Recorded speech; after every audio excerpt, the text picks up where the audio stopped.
Izbeglice sa Bliskog istoka probile su oko 15 sati ogradu na graničnom prelazu Horgoš 2.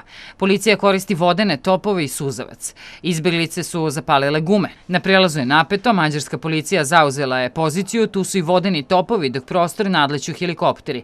Velika grupa migranata odlučila je da u Evropsku uniju pređe preko Hrvatske, sa njima je reporter Moje televizije Mira Lekić. Kao što znamo, Mađarska je juče zatvorila vrata migrantima, pa se oni danas ceo dan iz Preševa srpskim autobusima i taksijima prevoze u Šid, na mesto koje je na par kilometara od hrvatske granice, gde izbeglice čeka nevladina humanitarna organizacija koja deli pakete pomoći. Odatle migranti pešice prolaze improvizovanim putem do hrvatske teritorije, gde ih čekaju hrvatski policajci.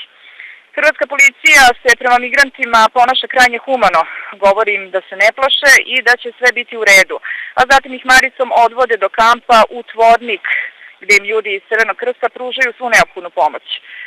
Hrvatski zvaničnici su ranije danas poslali deminere u ovu oblast preko koje migranti prelaze do Hrvatske, jer su na ovom terenu vođene borbe od 1991. do 1995. godine, pa postoji opasnost od mina. U ovom trenutku u kampu u Tvorniku je stiglo njih par stotina, a jedan deo njih je autobusima prevezen dalje u Zagreb. Mira Lekić, Moja televizija.